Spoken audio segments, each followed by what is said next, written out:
I would say that I probably worked on average between 90 to 100 hours within a week. You have to work 25 hours straight, 36 hours straight. You know, you have been up for 20 hours, and then you have 4 hours maybe till the next shoot. When I accept a job, I accept that I am leasing my body out to the job. Once you accept a job, that is your life. You don't have autonomy in this industry. If you have a family, you don't have a family for the period of time that you're on that job. On top of that, we aren't paid for additional hours. So the longer you work, the less money you make.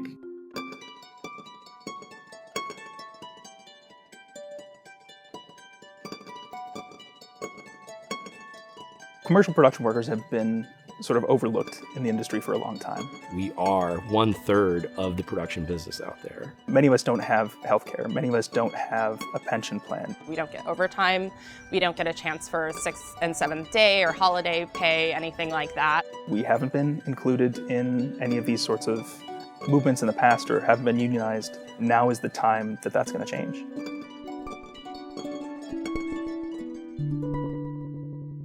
I'm unionizing with IATSE because of an experience I had on a shoot. We were told that the shoot would be in the middle of the desert and that we had less than 24 hours to figure out how to make that happen. Most of the crew that we had was pretty exhausted at that point. It was 115 degrees in the shade. Over the course of the day, there was 3 hospitalizations and then 6 other people were sent home due to heat exhaustion. This job is so dangerous if proper precautions aren't taken. We walked out on a Sunday, and that Thursday was actually the incident that occurred on Rust where Helena Hutchins was killed. When you're running on such little sleep and experiencing the type of burnout and fatigue that you do working these long hours, your ability to make decisions in regards to people's safety and well-being is compromised. One of my nightmare jobs, we were, hours outside of LA.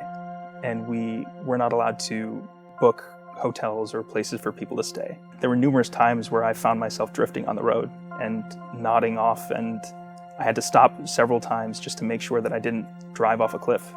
There was a job that I ended up leaving before it went completely haywire. The person who replaced me ended up getting into a horrible accident.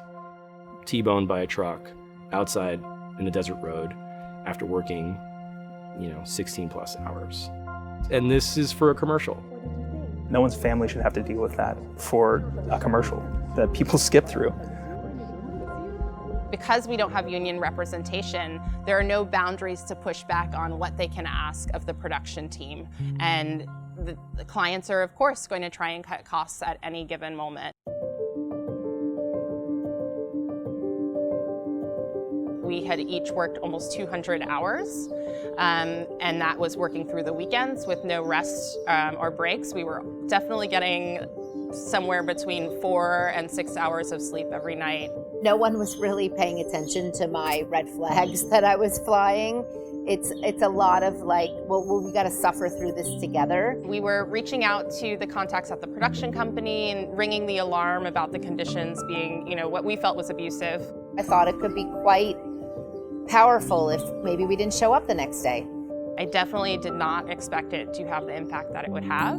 Within a matter of days, nationwide, we were getting calls and emails and texts from people who work in commercial production who we don't know, just thanking us. A community was immediately formed. Over 2,000 petition signatures. It felt like people were, for the first time, really waking up to the abuses that everyone else had experienced.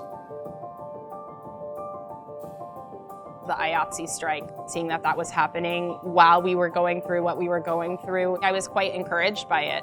It helped us feel confident as we were moving forward. I've always been told that the reason we don't get overtime is because it would be so much money that we'd be getting paid, and the budgets couldn't possibly handle that. A lot of these union jobs, the clients are billion-dollar corporations. With inflation and the cost of living, our rates should be so much higher than they currently are. They have not moved for over 20 years. Our union counterparts in this industry do get your annual inflation increases and all of that, so they're able to provide for their families. And this is something that production department workers don't have because we don't have someone advocating for us.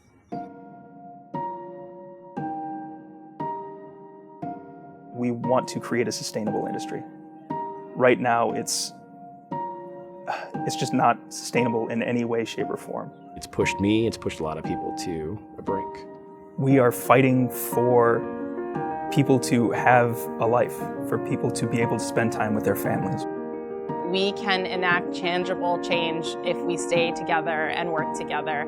This is a movement for everyone. Come join us.